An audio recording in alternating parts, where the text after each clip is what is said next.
खुशामदीद। शाम के 5 बज चुके हैं और आप प्रोग्राम देख रहे हैं 5 का 5। मैं हूं आपका मेजबान इशफाक गौहर। जम्मू कश्मीर असेंबली का इजलास जारी है और जम्मू कश्मीर असेंबली के इजलास के दौरान कई अहम तरीन मामलात सामने आ रहे हैं। उन मामलात और उन सियासी बातों पर आज गुफ्तगू होगी।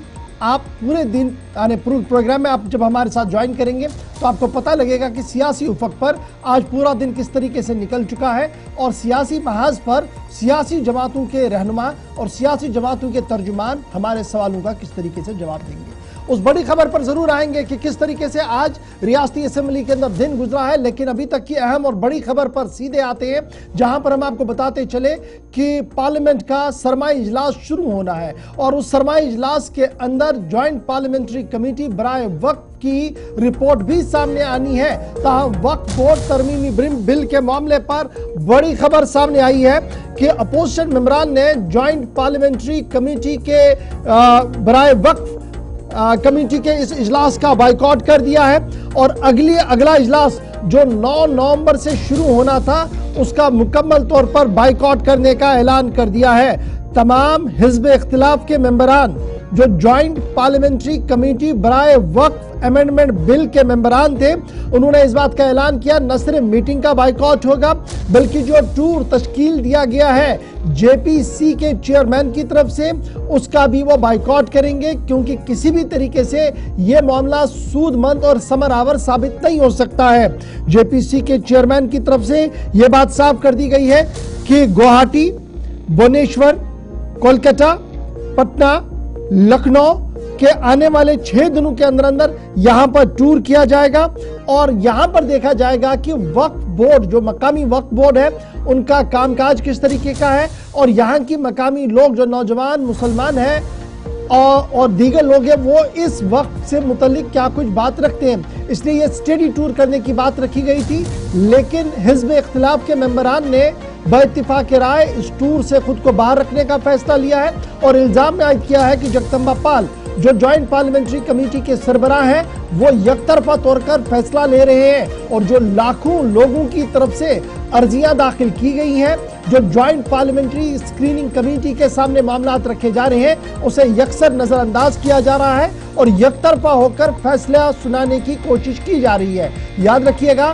किरण रिजिजू जो मरकजी वजीर बराए पार्लिमानी उमूर हैं, उन्होंने गुज़श्ता दिनों इस बात का ऐलान किया था कि सरमाई इजलास होगा और बाज़ाब्ता तौर पर सदर हिंद की तरफ से इसमें समरी भी जारी कर दी गई है और इसी इजलास के दौरान वक्फ तरमीमी बिल एक्ट जो है जिसमें तरमीम करनी थी और जो ज्वाइंट पार्लियामेंट्री कमेटी बनाई गई थी उन्होंने अपनी रिपोर्ट भी सौंपनी थी और यही वजह है कि जगदम्बा पाल जो इसके सरबराह है वो लगातार इस कोशिश में है कि डेडलाइन से कबल ये पूरा मामला संभल जाए और रिपोर्ट सबमिट हो सके। लेकिन जिस तरीके का माहौल बन रहा है उम्मीद बहुत कम ही है, क्योंकि मामला स्पीकर की नोटिस में भी पहले ही ये लाया गया है और इस तरीके से जो अगला राउंड 9 नवंबर से शुरू होने वाला था फिलहाल वो इल्तिवा में पड़ सकता है, क्योंकि लगभग 21 के करीब हिज़्ब इख्तिलाफ के मेंबरान ने इससे खुद को दूर रखने का ऐलान आज कर दिया है। चलिए जनाब, ये तो थी बात वो बड़ी खबर जिस पर सबकी नजर है और जम्मू कश्मीर से लेकर मुल्क भर के मुस्लिम अकाबिरीन इस पर नजर रखे हुए हैं कि वक्फ तरमीमी बिल के अंदर क्या कुछ आ सकता है और जो ज्वाइंट पार्लियामेंट्री कमेटी है जिस पर तकरीबन 2,72,000 से ज्यादा एप्लीकेशन और सजेशंस आई हैं, क्या वो उन्हें माइन्यूटली पढ़ चुके हैं या नहीं पढ़ चुके हैं, ये तब पता लगेगा जब जगदम्बा पाल जो चेयरमैन है इस कमेटी के रिपोर्ट सामने रखेंगे। लेकिन जरा बात अब जम्मू कश्मीर की भी करते हैं, क्योंकि जम्मू कश्मीर कानून साज असेंबली का इजलास जारी है और आज भी जम्मू कश्मीर कानून साज असेंबली के इजलास के दौरान जोर बाजू दिखा। जम्मू कश्मीर असेंबली का हंगामा और हंगामे के बीच नाराबाजी भी हुई है। हिज़्ब इख्तिलाफ ने कार्रवाई में रखना डाला है और ऐवान के अंदर जोर बाजू आजमाई गई है। जोर बाजू की वजह से कई मेंबरान के जख्मी होने की भी इतलात और खबर सामने आ रही है। इस बीच हिज़्ब इख्तिलाफ के मेंबरान जिनमें भारतीय जनता पार्टी के अरकान हैं वो लगातार इस बात पर बज़िद है कि हुकूमत की तरफ से जो करारदाद और मसवदा ऐवान के सामने रखा गया और जिसे स्पीकर ने पास भी किया उसे वापस लिया जाए और ये करारदाद आईन और कानून की खिलाफ वर्जी है और बिजनेस स्ट्रेटजी के खिलाफ है।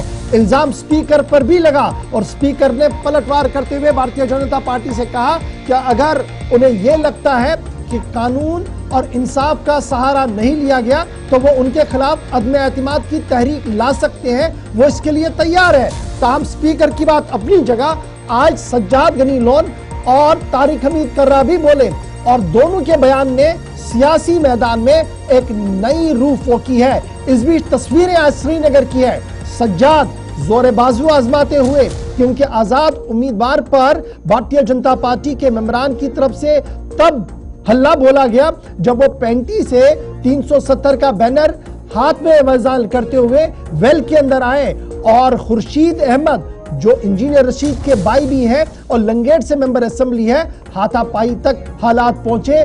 बीच में सज्जाद, नेशनल कॉन्फ्रेंस के अरकान और पीडीपी के अरकान ने आकर हालात को काबू में करने की कोशिश की। तब हालात काबू में क्या आते कि स्पीकर भी ऐवान के अंदर तमाम हालात देखते रहे और हिज़्ब इख्तिलाफ के मेंबरान से लगातार गुजारिश करते रहे कि वो ऐवान के तकद्दुस को पामाल ना करें। सूरत हाल जब काबू से बाहर हुई तो मार्शल को हुक्म हुआ कि ऐवान से बाहर इन सभी अरकान को निकाला जाए जो अमन और कानून को अपने हाथ में लेकर ऐवान के तकद्दुस को पामाल कर रहे हैं और इस तरीके से मार्शलों ने भी अपनी कार्रवाई की है। ताहम बड़ी बात आज जो सबसे बड़ी सामने आई वो उस करारदाद पर आई जो हुकूमत की तरफ से सामने रखी गई। नेशनल कॉन्फ्रेंस ने और अपना करारदाद सामने रखी जिसमें हुकूमती हलकों से मुतालबा किया गया कि वो किस तरीके से जम्मू कश्मीर के हालात को एड्रेस कर सकते हैं। कांग्रेस का मौक़िफ़ सामने आया और कांग्रेस के मौक़िफ़ के सामने आने के बाद ही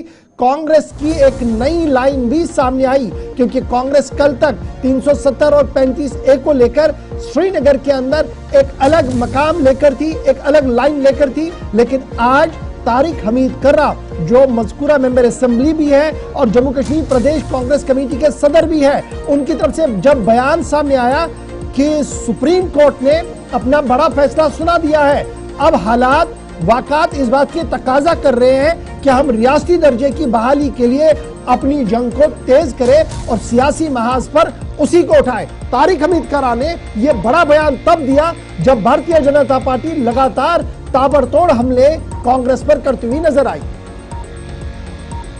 अफसोस की बात है कि वो इस चीज के ऊपर एहतजाज कर रहे हैं। इसका मतलब तो ये है कि वो यूटी का दर्जा वापस नहीं चाहते या जो गारंटीज़ हैं, कॉन्स्टिट्यूशनल गारंटीज़ जॉब्स का या लैंड का या जो नेचुरल रिसोर्सेज हैं उसका, तो इसमें तो हमने जो भी कुछ किया है, मांगा है, वो वही है जो हमसे छीनी गई है। बाकी जहाँ तक सुप्रीम कोर्ट के वर्डिक्ट का ताल्लुक है, उस वर्डिक्ट के बाद में अगर हमें कुछ मांगने के वास्ते रहा है वो तो सिर्फ यहाँ का हमें जो रियासत का दर्जा है, तो अगर ये कर रहे हैं ऐसा तो ये मेरे ख्याल में सियासत बराए सियासत। मैं तो ये कह रहा हूँ कि सुप्रीम कोर्ट के वर्डिक्ट के बाद में अगर हमें कुछ मांगने लायक रहा है वो ये स्टेटहुड है, तो उनकी क्या इस पे राय है उस पर मैं कुछ नहीं कह सकता। शायद अब इस बात को समझ नहीं रहे हैं कि सुप्रीम कोर्ट के वर्डिक्ट के बाद में अगर कुछ मांगने लायक रहा है तो वो सिर्फ और सिर्फ सुप्रीम कोर्ट के वर्डिक्ट के बाद सिर्फ और सिर्फ स्टेटहुड का ही नारा बजता है और शायद उसी की अक्कासी रेजोल्यूशन उस करारदाद के अंदर भी है जो करारदाद काबीना और उसके बाद कहीं ना कहीं असेंबली के अंदर पेश की गई। यह मानना है तारिक हमीद कर्रा का। तो क्या लाइन से हटकर बयान है, इस पर थोड़ी देर में जरूर आएंगे, लेकिन जरा बात डिप्टी चीफ मिनिस्टर नायब वजीर आला की भी करते हैं जिन्होंने एक बार फिर आज मैदान में आकर इस बात की वजाहत कर दी कि बीजेपी सियासत बराए सियासत जरूर कर रही है और इनका काम ही इसी तरीके का रहेगा, लेकिन जिस तरीके से हुकूमत ने अवाम की तर्जुमानी की है आगे भी यह तर्जुमानी जारी रहेगी और किसी भी कानून या आईन की खिलाफ वर्जी नहीं की गई है असेंबली के अंदर करारदाद लाने के बाद। डिप्टी सीएम उन इंजीनियर्स का सेल्फ ग्रुप इन्होंने तोड़ के भर के लोगों को ठेकेदारियां दी हैं हम वो ठेकेदारी सिस्टम जम्मू कश्मीर में बंद करेंगे, अपनी जमीनों को बचाएंगे, अपने बच्चों के रोजगार को बचाएंगे। इसलिए ये वो नहीं चाहते, ये हमेशा गरीब के दुश्मन रहे हैं, हम हमेशा गरीब के कौन मेरे भाई, अगर सही मायने में जम्मू का कोई जयचंद है, जम्मू का कोई गद्दार है, वो है जिसने गरीबों की जम्मू के अंदर फड़ियां उठवा दी। ये वो गद्दार है जिसने जम्मू में बजरी और रेता महंगा कर दिया। वो गद्दार हैं, वो जयचंद हैं जिन्होंने जम्मू के इंडस्ट्री की जमीनें भर के लोगों को बेच दिया। ये वो गद्दार और जयचंद हैं जिन्होंने जम्मू के बेरोजगार बच्चों के रोजगार को बेच दिया। कितने स्कैंडल हुए, कभी पूछ लो उनको। ये सवाल देखो, कितनी आजादी, आप हमें सवाल पूछते हो, उनसे पूछ सकते हो, कभी पूछ के देखो, हम आपको एक एक बात का जवाब देके जाएंगे। ये दम है, ये दिल साहब। मेरे भाई 2014 में कौन कौन इकट्ठा था, लिस्ट होगी आपके पास, निकाल लेना। अफसोस कि 2014 वाला प्यार। और मरकजी हुकूमत ने जम्मू कश्मीर के हालात को देखा है और किस तरीके से अवाम मुखालिफ फैसले लिए गए, जिसकी वजह से सूरत हाल अभी तक इस तरीके की बनी हुई है। इस बीच आज ऐवान के अंदर एक और करारदाद रखने की भी कोशिश की गई और यह करारदाद 370 35 से 5 अगस्त 2019 के फैसले के खिलाफ थी और सीधे सीधे से लिखा गया था कि यह करारदाद किसी भी कीमत पर आनी चाहिए, क्योंकि यही तर्जुमानी है, न कि वो तर्जुमानी है जो हुकूमती इदारों की तरफ से या हुकूमत की तरफ से ऐवान के अंदर रखी गई। सज्जाद गनी लोन ने आज सरकार पर भी सवाल उठाए, कहा कि मीटिंग में हमने जरूर उनको सपोर्ट किया था, लेकिन जब करारदाद का मसवदा देखा तो वो लगा कमजोर है, वो डिविएट है, असल मुद्दे से दूर है। इसलिए असल मुद्दे का करारदाद जो है वो उनके हाथ में है, जो वो चाहते हैं कि ऐवान के अंदर पेश किया जाए। कोई जिक्र ही नहीं है, so let him not play a partisan role. इस कुर्सी को अब शर्म नहीं आनी चाहिए कि ये स्पीकर की कुर्सी है। We want a clear cut new resolution. Amendment नहीं हो सकती है रेजोल्यूशन में, वो लॉक में नहीं है। ये नया रेजोल्यूशन लाए, ये वर्डिंग है जिसमें क्लियर कट हो कि हमें 370 वापस चाहिए, 35A वापस चाहिए स्टेट, और हम 5 अगस्त को रिजेक्ट नहीं, कंडेम करते हैं कि लोगों को घर में बंद रखा गया, टेलीफोन लाइनें काटी गई, बाप और बेटा बच्चे बात नहीं कर पाए जो बाहर थे, हमको जेल डाला गया, लोगों को जेल डाला गया, हमारे वर्कर्स को इलाहाबाद आगरा लिया गया। इनके वर्कर्स को तो नहीं लिया, शायद इनको परेशानी नहीं होगी। Don't they deserve a condemnation? वो डिजर्व नहीं करते हैं कंडेमनेशन। तो उनकी body language, deputy chief minister को भी आपने सुना और साथ साथ आपने तारिक हमीद कर्रा को भी सुना। इसी लाइन के आसपास हमारी डिबेट भी रहेगी, कुछ सवालात भी रहेंगे और इन्हीं सवालों का जवाब ढूंढने की कोशिश करेंगे। हमारे साथ भारतीय जनता पार्टी के तर्जुमान अल्ताफ ठाकुर साहब श्रीनगर से ज्वाइन कर चुके हैं। हमारे साथ आबिद वानी तर्जुमान है जम्मू कश्मीर नेशनल कॉन्फ्रेंस के, वो भी ज्वाइन कर चुके हैं।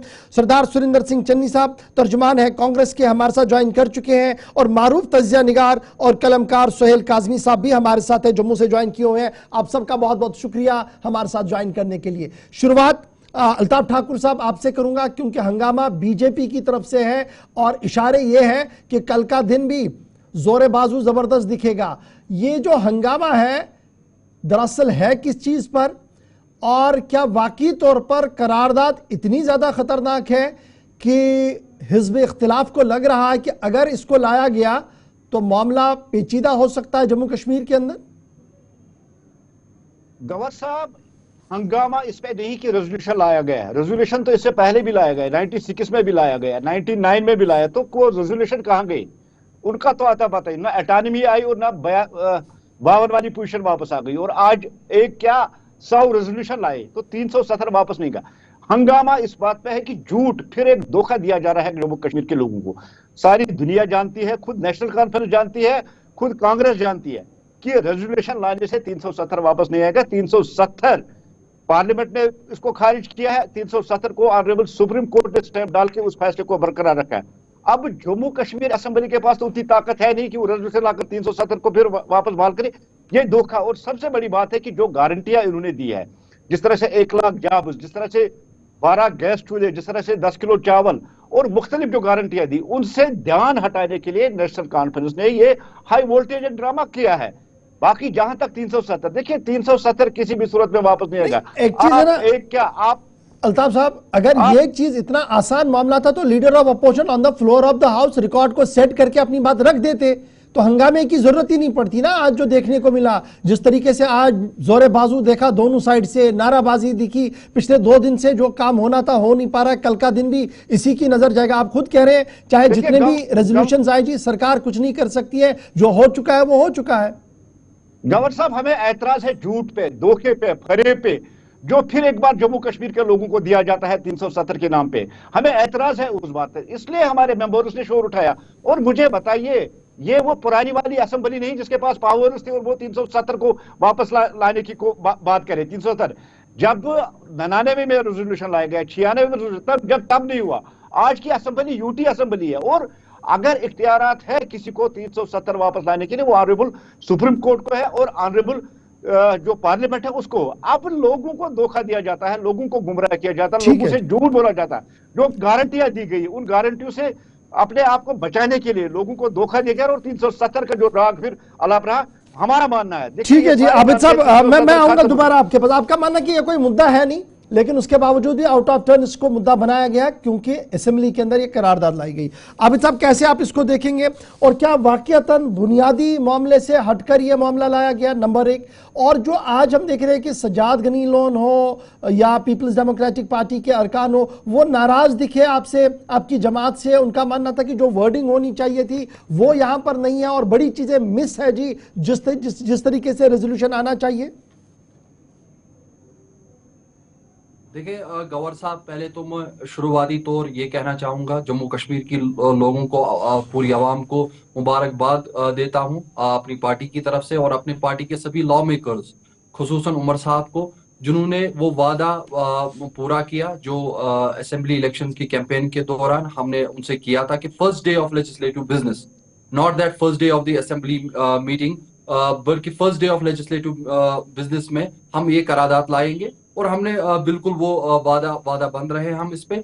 और जहां तक हिज़्ब इख्तिलाफ की बात है, बीजेपी ने ही किया तो नेचुरली बीजेपी इसके अपोजिशन ही करेगी। मगर मुझे ये नहीं समझ आ रहा है कि पीडीपी जो कल तक ये बोल रही थी कि इस रेजोल्यूशन में हम इनके साथ है, अचानक से सिमेंटिक डाइवर्जन कर रही है, ये कह के कि लैंग्वेज उतनी स्ट्रांग नहीं थी। देखिए, अगर आप उस रेजोल्यूशन को अपना नुक्ते के तरीके से देखें, बुलेट पॉइंट्स में देखें, तो पहला नुक्ता क्या है? We want to restore the constitutional guarantees, safeguard the constitutional guarantees, concern over unilateral decision, और उसके बाद जो कॉन्स्टिट्यूशनल मैकेनिज्म है उसकी एक शुरुआत हो स्टेक होल्डर से बात करके। तो ये एक क्योंकि अभी तक कोई भी करारदाद ऐसी पास नहीं हुई थी जहां पर will of the people reflect हो।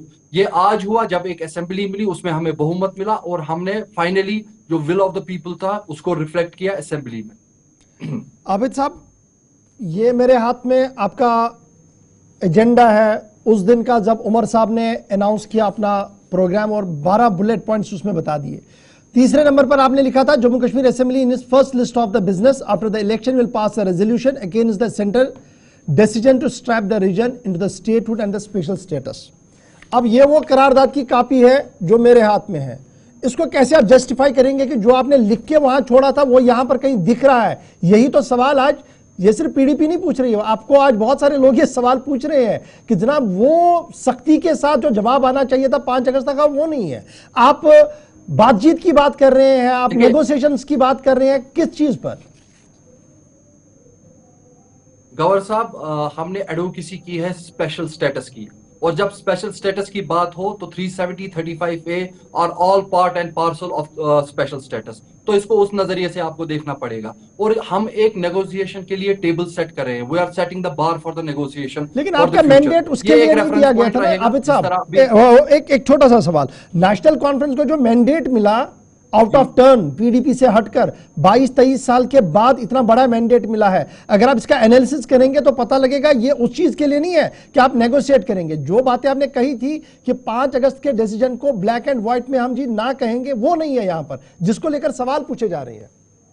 गवर्नर साहब, आप मेरी बात शायद समझे नहीं। मैं बोल रहा हूं we are setting the bar high for negotiations. We are not saying that we are going to negotiate any part of this whole decision. देखिए, आर्टिकल 370 में जो मिसिंग था वो विल ऑफ द पीपल थी, और will of the people legislation ने आज जो ये करारदाद हमने 6 नवंबर को पास की, उसमें हमने रिफ्लेक्ट की लोगों की ख्वाहिशात क्या है। अब यहां से आगे इस लड़ाई को लेना हमारा काम है। और वो लड़ाई मरहलावार तरीके से की जाएगी, चाहे हमें इसको रेफरेंस पॉइंट बना के इस सिफारिश को सुप्रीम कोर्ट लेना पड़े, रेफरेंस पार्ट के तौर पर इसको आगे लिया जाएगा। सरदार सुंदर सिंह चन्नी साहब, बहुत शुक्रिया सर ज्वाइन करने के लिए, बड़े दिनों बाद आपसे बात हो रही है, लेकिन पॉलिटिक्स पर आपकी गहरी नजर है। ये बताइएगा, कांग्रेस का यू टर्न देखा और कल तक आप सीडब्ल्यूसी वर्किंग कमेटी के इजलास की बातें कर रहे थे, पीपल्स विल की बात कर रहे थे, आज करा साहब बता रहे थे जनाब रास्ता कौन सा है बताइएगा जी। सुप्रीम कोर्ट के डिसीजन के बाद स्टेटहुड और स्टेटहुड की लड़ाई लड़ी जाएगी, तो ये स्विफ्ट चेंज आपके मूड में भी आया है चुनाव के बाद? देखिए गौर साहब, आपका बहुत बहुत शुक्रिया, आपने सही बोला, बड़ी मुद्दत के बाद हमारी मुलाकात हुई चैनल के ऊपर। लेकिन मैं सबसे पहले जम्मू कश्मीर के लोगों को एक मुबारकबाद देता हूं कि उन लोगों ने 10 साल के बाद जो यहाँ पे एक सिंगल राज चल रहा था उसको खत्म करके एक जो अवामी हुकूमत है उसको बना के लोगों के बीच में चीफ मिनिस्टर साहिबान एमएलए साहिबान जो है जो लोगों की रहनुमाई करेंगे, उनको एक बार फिर सेक्रेटरीट का रुख दिखाया और वो सेक्रेटरीट में बैठे। उसी की कड़ी आज आप जो विधानसभा को जिक्र कर रहे हो, और वही एक कड़ी थी कि हम चाहते थे कि विधानसभा में इस टाइप के चर्चे हों, चाहे वो हेल्दी हों, उसमें बहुत सारी चीजें जैसे अभी आज आई। आपने हमारे पीसीसी प्रेसिडेंट करा साहब जो एमएलए भी हैं, उनका आपने स्टेटमेंट अभी सुनाया मेरे को, और उन्होंने जो प्रेस के माध्यम से भी कहा, देखिए 370 को लेके हमेशा कांग्रेस ने जब 370 जब दिया था तो कांग्रेस ने दिया था, हम लेने वालों में से तो थे नहीं। दूसरी बात, भाजपा का जो एजेंडा था वो ये था पूरे पिछले 60-70 साल से कि हम 370 को जम्मू कश्मीर से हटाएंगे, ये कोई लोगों की डिमांड नहीं थी। उन लोगों ने इस 370 को अपने जो उनका भाजपा का एजेंडा था उसको मद्देनजर रखे उन्होंने बजरिए सुप्रीम कोर्ट अपना जो उनका मुद्दा मकसद था, सुप्रीम कोर्ट ने एक वर्डिक्ट दिया। ये ठीक बोला आपने कि करा साहब ने अच्छे तरीके से बोला कि आप सुप्रीम कोर्ट के वर्डिक्ट को आप कितना चैलेंज करोगे। हाँ, उसमें जैसे उन्होंने कहा कि हम डायलॉग करेंगे, डायलॉग जो है जिस तरह नेशनल कॉन्फ्रेंस ने अपने मैनिफेस्टो में रखा है, और हमारा जो कांग्रेस मैनिफेस्टो था उसमें आपने देखा जब भी राहुल जी जिस फंक्शन में गए, वो जम्मू में आए, वो कश्मीर में आए, और हमने ये कहा कि हम पहली लड़ाई हमारी होगी वो स्टेट की लड़ेंगे, और जब स्टेट की लड़ाई लड़ेंगे कि उस स्टेट की लड़ाई हमारी ये होगी कि हमें स्टेट जो सारी गारंटीज हमारी है वो हमें मिलनी चाहिए, यहाँ का जो तशक्कुस है वो बहाल होना चाहिए, वो सारी चीजें कुल मिला के जब स्टेट मिलती है तो उसके बाद लड़ाइयां लड़ी जाती हैं। लेकिन अभी हम इस मुद्दे को, क्या जम्मू के लोग ये नहीं चाहते कि स्टेट ना मिले, जम्मू के लोग भी चाहते हैं स्टेट मिले, जम्मू के लोग भी चाहते हैं दरबार मुंह हो, जम्मू के लोग भी चाहते हैं कि नौजवानों की जो नौकरियां हैं जम्मू कश्मीर के लोगों को मिले। स्टेट वाले मामले पर तो स्टेट कश्मीर और जम्मू का नहीं है। यहाँ पर एक छोटा सा कंफ्यूजन है, उसको जरा दूर कीजिए, फिर मैं जरा अपने भाई के पास सुहेल काज़मी साहब के पास भी चलूंगा। बड़ा इंपॉर्टेंट ये है, जब पहली कैबिनेट हुई उस कैबिनेट के अंदर स्टेटहुड को रेस्टोर करने के लिए बाकायदा तौर पर रिकमेंडेशन, एक रेजोल्यूशन पास हुआ, एलजी साहब के पास चला गया, एलजी साहब ने वेट किया, दिल्ली लेकर उमर साहब खुद चले गए। आज वाला रेजोल्यूशन कुछ एंटायरली डिफरेंट था, इसमें कांग्रेस सपोर्ट में है या बाहर है, ये एक बड़ा पॉइंट है। जो थिन लाइन आप खींच रहे हैं ना सुप्रीम कोर्ट वाली, वो यहां पर फिट होती हुई नजर नहीं आ रही है। देखिए मैं आपको एक बात बताऊं कि आपका जो भी आपने रेजोल्यूशन यहां पे रखा, हमने क्लियर कट कहा कि सुप्रीम कोर्ट का फैसला उसको मद्देनजर रख के यहाँ जम्मू कश्मीर या यहाँ की विधानसभा में जो अभी रेजोल्यूशन आज दिया गया, उस रेजोल्यूशन में हम लोग इकट्ठा हमने कहा कि हमें स्टेट विद कॉन्स्टिट्यूशनल गारंटीज जो हमारी है वो हमें मिलनी चाहिए। आबिद साहब, कांग्रेस को कंफ्यूजन है या डर है, आगे 2 स्टेटों में चुनाव है इसलिए थोड़ा बीच की लाइन लेके आगे बढ़ रहे हैं? सुनिए, अगर उस चीज को आप देखोगे तो बहुत सारी चीजें, अगर वर्ड्स को समझोगे तो सारी चीजें जो है उसके अंदर आती है। ठीक है, मैं एक कमेंट इंसर्ट, आबिद साहब, कांग्रेस को कंफ्यूजन है या डर है? 2 स्टेट्स के चुनाव है, इसमें अगर कोई ऐसी बात हो गई तो नुकसान वहां होना है? नहीं, मेरी बात सुनिए, मैं ये बात वाज़िया करूं, आपने ये सवाल पूछा, मैं बहुत खुश हूं आपने ये सवाल पूछा। हमारा कांग्रेस के साथ जो अलायंस है, ना वो पहले सिर्फ सीट शेयरिंग पे था, ना आज सिर्फ बेस्ड है कि स्टेटहुड मिलेगा या नहीं मिलेगा, क्योंकि कांग्रेस एक सेक्युलर शैली में पार्टी आती है, इसीलिए हमारा बेसिक फाउंडेशन अलायंस का वो था। और रही बात स्टेटहुड और कॉन्स्टिट्यूशनल गारंटीज की, अब देखिए हमारी लड़ाई पहले से रेस्टोरेशन ऑफ इंटरनल ऑटोनॉमी की रही है। हम अपनी फाउंडेशन से पीछे नहीं हट सकते। कांग्रेस कहां तक हमारा साथ देती है, कहां पर नहीं देती है, वो कांग्रेस बेहतर जानती है। लेकिन हमारे पास नंबर्स हैं, we are carrying forward the manifesto, rest we are working in coordination with the Congress leadership. मैं सुरेंद्र जी आपके पास दोबारा आऊंगा। सुरेंद्र जी मैं आपके पास आ रहा हूं, उसके बाद सुहेल काजमी साहब आपका बड़ा इंपॉर्टेंट रिएक्शन होगा इस पर, क्योंकि कांग्रेस ने अभी थोड़ी देर पहले कहा कि हम देने वाले हैं जी, लेने वाले नहीं है। तो 1952 की स्टोरी से शुरू करूं, कहां से शुरू करूं सुरेंद्र सिंह चन्नी साहब, कि प्राइम मिनिस्टर से प्रेसिडेंट ऑफ इंडिया लाने में कांग्रेस का कितना रोल रहा, फिर चीफ मिनिस्टर से नीचे डिग्रेड करके फिजिकल ऑटोनॉमी खत्म करने तक कांग्रेस का कितना रोल रहा, फिर इंटरनल एडजस्टमेंट्स और डिग्रेड करने में डेमोक्रेटिक इंस्टीट्यूशंस में एक हिस्ट्री है कांग्रेस की जम्मू कश्मीर को लेकर, कि यहां वारा नहीं आया तो उसको बना दो, वहां वारा नहीं आया तो शेख साहब को बाहर लाओ, शेख साहब से फिट नहीं हुआ तो अंदर कर दो। ये कांग्रेस के साथ तो चलेगा ना? इशफाक साहब बिल्कुल आपने ठीक कहा। Erosion of the article 370 Congress के वक्त 1960 के ऑनवर्ड शुरू हो चुका था। प्राइम मिनिस्टर से चीफ मिनिस्टर, सदर रियासत से गवर्नर, इसमें कोई दो राय नहीं है। और वो मीर कासिम साहब की से आगे आगे चलता चलता स्टेट सब्जेक्ट कमीशन बन गई। और स्टेट कमीशन इसीलिए बनी कि स्टेट सब्जेक्ट होल्डर जो थे वो नॉन पीआरसी जो थे वो पीआरसीज बन गए। और फाइनली 2014 ऑनवर्ड 2019 में आर्टिकल 370 चला गया। Congress is playing very maturely as far as J&K is concern, you know, as far as alliance is concern. और राहुल जी हो, प्रियंका जी हो, इनके सदर हो, ये बड़े जब भी यहाँ आए तो इन्होंने कभी भी आर्टिकल 370-358 की बात नहीं की। While sitting with the national conference colleagues also, Farooq साहब के साथ, उमर साहब के साथ, इन्होंने अपना फोकस हमेशा स्टेटहुड को, रिस्टोरेशन ऑफ द स्टेटहुड को रखा। And you have rightly said, 2 स्टेटों की इलेक्शन है, हरियाणा की इलेक्शन पहले थी, तो इन्होंने ऐसी किसी चीज को टच नहीं किया जिनसे इनका बैलेंस जो है रेस्ट ऑफ इंडिया में कहीं खराब होता है। और फाइनली जो आज हमीद करा साहब ने कहा वो हकीकत भी है कि जब सुप्रीम कोर्ट का कोई डिसीजन आता है या वहां की हमारी रिव्यू पिटीशन जब खारिज हो जाती है, उसके आगे तो कोई बात होती नहीं है। ये तो सारी दुनिया जानती है, इंटेलेक्चुअल क्लास भी इसमें बात करती है। लेकिन सरकार ने जो रेजोल्यूशन लाया 3 पैराज पर जो रेजोल्यूशन है, क्या ये कंट्राडिक्ट करता है सुप्रीम कोर्ट को? नो, ये कंट्राडिक्ट करता है, लेकिन ये फाइनल नहीं है। This is not in a final stage. Resolution pass करना जो है वो ultimately parliament has to take the call ना। आप तो वहां भेज रहे हैं अपनी आपने रेजोल्यूशन एक जो प्राइम मिनिस्टर को दिया, होम मिनिस्टर को दिया, बिल्कुल constitutionally the way is like that. Chief minister can give that resolution to the honourable prime minister. और फाइनली उनपे भी शायद कमेटी बनेगी, पार्लियामेंट में जाएगी, parliament has to take the final call.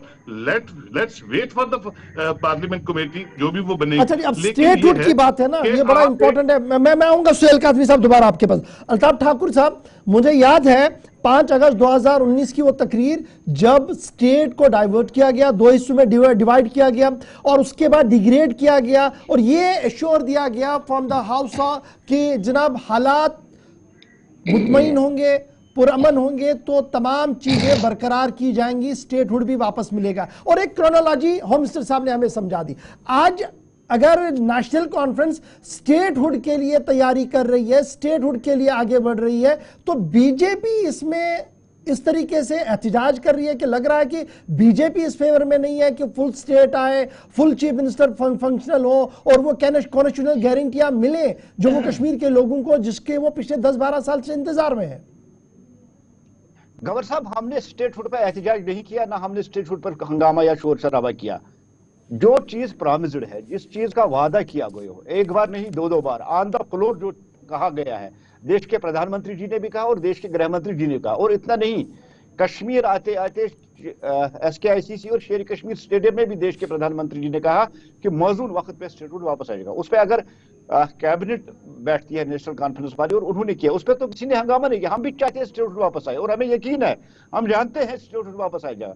अब 370 पे जो हंगामा हुआ वो उस बात का कि धोखा फिर दिया जा रहा। और जब लेकिन एक चीज देखिए ना, ये जो करारदाद है इसमें तो कहीं 370 का जिक्र ही नहीं है डायरेक्टली, जहां पर आपको एतराज होना चाहिए था। और अगर आप तीसरी लाइन पर जाएंगे, ये कह रहे हैं कि हमने जी सेफगार्ड नेशनल भी देखना है और स्टेट भी देखना है और कॉन्स्टिट्यूशनल सेफगार्ड देखते हुए हम आगे बढ़ेंगे, तो फिर तो एतराज नहीं होना चाहिए था इतनी बड़ी पार्टी। यही लोगों के साथ धोखा है। एक तो 370 पे खुल के बात नहीं कर रहे, दूसरी तरफ ये स्पेशल स्टेटस ढूंढ रहे हैं और स्पेशल स्टेटस को ये 370 के नाम से मंसूब करते हैं। इसी बात पे हंगामा है, इसी बात पे शोर है, इसी बात पे हम नाराजगी इजहार करें, इसी बात पे हम हंगामा कर रहे हैं।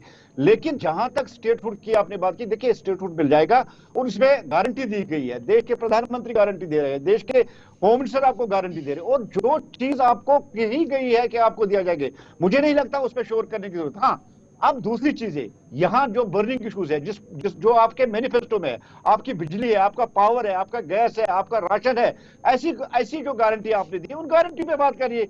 370 तो खत्म हो चुका और मुर्दे कभी जिंदा नहीं होते हैं, मर चुका है, दफन हो चुका है 370 मीटर। ठीक है जी, आबिद साहब रिस्पॉन्ड करें जी। जो चीजें खत्म हो गई उस पर अगर बात ना हो सबसे अच्छा है आगे बढ़ा जाए। स्टेटहुड का ऑलरेडी जो रेजोल्यूशन है वो गवर्नमेंट के सामने है, उस पर मसबत होगा। लेकिन एक बड़ी इंपॉर्टेंट बात इसमें जरा एड ऑन में करते चलूं, जैसे अभी सरदार सुरिंदर सिंह चन्नी साहब ने या सोहेल काजमी साहब ने कहा कि 1996 की असेंबली और आज की असेंबली में मैं ज्यादा पीछे नहीं जाऊंगा, बड़ा फर्क है। और 1999 में जब स्टेट ऑटोनॉमी रेजोल्यूशन पास किया गया विद स्ट्रॉन्ग वर्ड्स, और एक दिल्ली में जो हुकूमत थी वो तब तक कह रही थी कि स्काई इज द लिमिट, बाद में उसको देखा भी नहीं। तो आज जब लेफ्टिनेंट गवर्नर साहब के आपको ये कागज भेजने हैं, वहां से वेट आए होंगे नहीं होंगे, एक बड़ा मकमसा अभी है, एक बड़ा सवाल है। इस बीच आप कितने पुरुमीद हैं कि लाइन विल गो थ्रू और आपने जो बात यहां छेड़ी है यह दिल्ली तक जरूर जाएगी?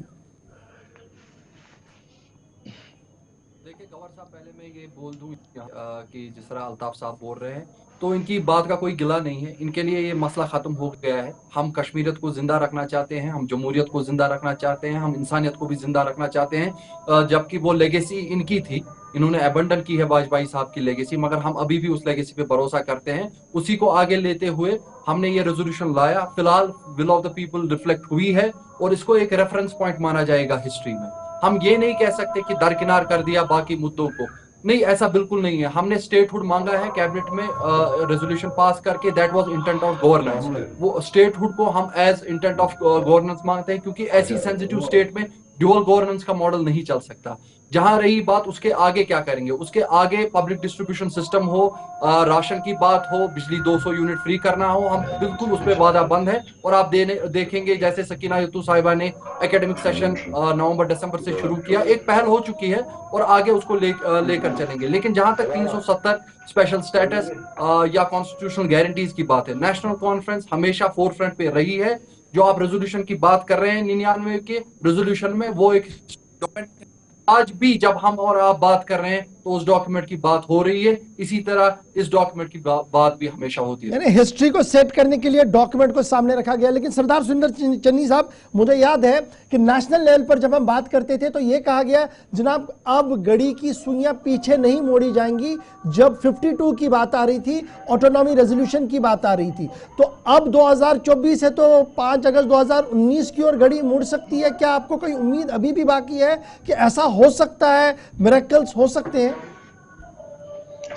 देखिए, हमने सिंपल बात ये कही है कि हमने कहा, जैसे आपने इनके हर पार्टी के जो इश्यूज थे जो लोगों के बीच में लेके गए, उस पे हम लोग बिल्कुल फर्म है अपने इस स्टैंड पे कि हम लोगों ने जम्मू कश्मीर रियासत की जो बहाली है वो मांगी है, उसके अंदर जितनी कॉन्स्टिट्यूशनल गारंटीज हैं उनको मांगा है।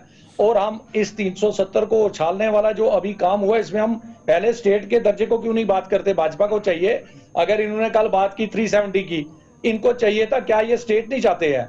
इनको हाउस के अंदर पहले स्टेट को लेके वहां झगड़ा करना चाहिए कि किसी भी सूरत में हम आपके साथ हैं, मिलजुल के हम पहले स्टेट लाते हैं। और स्टेट के अंदर जितना भी हमारा आज तक इस पिछले 10 साल में जो सफरर हमारी यहाँ की आवाम है, और कश्मीर की बात कांग्रेस ने कभी नहीं की है।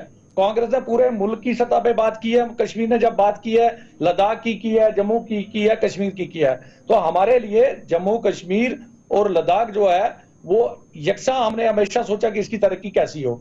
और जो आज का इश्यूज है, मुझे लगता है कि पार्टीज को जहां पुतले जलाए जाते हैं, इसके लिए वहां पुतले ये भी क्यों नहीं जलाए जाते कि नहीं जी हमारी स्टेट की बहाली हो, जो हमारे यहाँ के कवानीन बदले गए उनकी बहाली वापस हो, हमारे जो नौजवानों को नौकरी नहीं मिल रही है उनको नौकरी दी जाए, हमारी जो यहाँ पे जमीनें छीनी जा रही हैं, जो बेचारा गुज्जर अपने कोठे में बैठ के वहां बैठता था उसको वहां पे तंग किया जाता है, उनकी जमीनें बहाल रहे हैं। तो हमारे पास बहुत सारे मुद्दे हैं। ये कोई इतना सीरियस इश्यू जो था, इसको लेके जिस ढंग से ये बढ़ रहे हैं, लड़ाइयां लड़ रहे हैं, मुझे लगता है हम लोगों के साथ हमने प्रॉमिस किए हैं, हम उस चीज के ऊपर नितरे। हमारी सरकार जो है, हम कोशिश कर रहे हैं कि उस पर काम करें, और उसके लिए हमने अभी देखो जब से सरकार बनी है, चीफ मिनिस्टर साहब सेक्रेटरीट में बैठे हैं, लोगों की चहल पहल देखो आप, और लोगों की चहल पहल जो है वो सरकार सेक्रेटरीट के अंदर आना जाना शुरू हो गया। और आने वाले कल में एक कोऑर्डिनेशन कमेटी बनेगी, उसमें अंदर उसके डिस्कस हुआ करेंगे जितने भी मसले मसाइल हैं।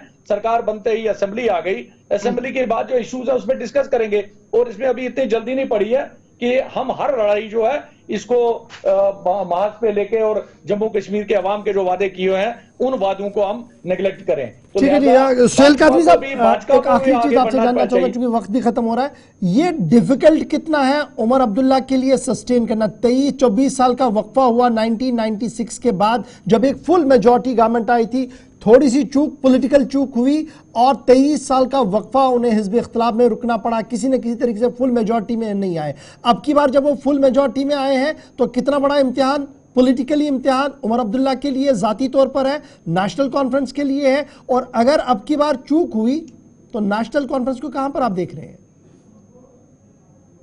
देखिए, चैलेंजेस तो बहुत हैं, इसमें कोई दो राय नहीं है, और अनफॉर्चुनेटली जो हमारी अपोजिशन है, दो खूबसूरत अपोजिशन है, 28 नंबर बहुत खूबसूरत होते हैं, और अपोजिशन जो है वो बड़ा responsible, more responsible than the governing body, वो कर सकती है as far as the issues of Jammu and Kashmir state is concern. But अब ये जो मैं देख रहा हूँ, जो बड़ा अनफॉर्चुनेट है, कल आज और कल फिर देखेंगे उसको, जो बड़ा अनफॉर्चुनेट है, और उसमें कोई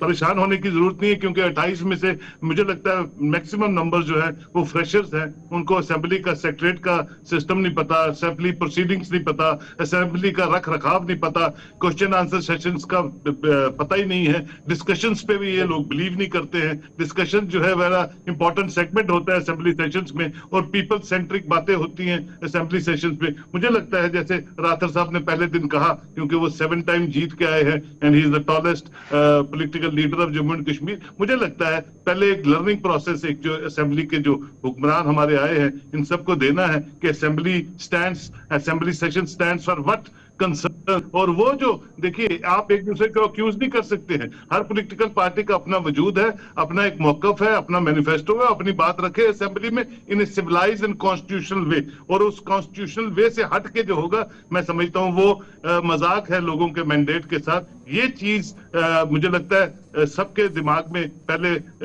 डालनी पड़ेगी कि what assembly session stands for. नहीं तो हिंदू मुस्लिम होता रहेगा, जम्मू में यहाँ कपड़े फाड़ेंगे, वहां उनके कपड़े फाड़ेंगे। ये चीजों से असेंबली सेशन जो है वो एक फ्रूटफुल जो है वो नतीजा सामने नहीं दिखेगा। अब नेशनल कॉन्फ्रेंस पर कितनी बड़ी जिम्मेदारी है कि अब ये आखिरी दिन जो कल का है ये किसी न किसी तरीके से चले, उमर अब्दुल्ला साहब रेस्पॉन्ड करे सवालों का जो पिछले 2-3 दिन से पूछे गए हंगामे के बीच भी, कितना इंपॉर्टेंट है, और क्या कोई स्ट्रेटजी बन चुकी है कि पीसफुली ये सारा कुछ हो जाए कल का दिन?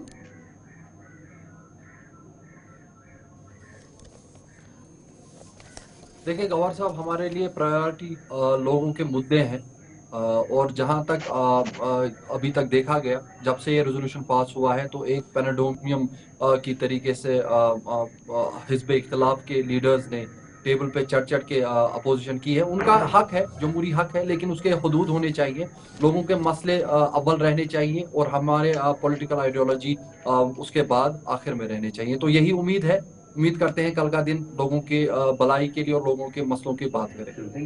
अल्ताफ साहब, क्या हुई एक्सपेक्ट कि कल का दिन थोड़ा सा ब्रीदर हो, काम हो, और ऑबिचुअरी रेफरेंस कंप्लीट हो, फिर एलजी साहब का जो शुक्रिया की तहरीक है वो समेट कर उमर अब्दुल्ला को मौका दिया जाए कल असेंबली के अंदर बात करने का? कोई स्ट्रेटजी बनी है या हंगामा ही कल भी होना है?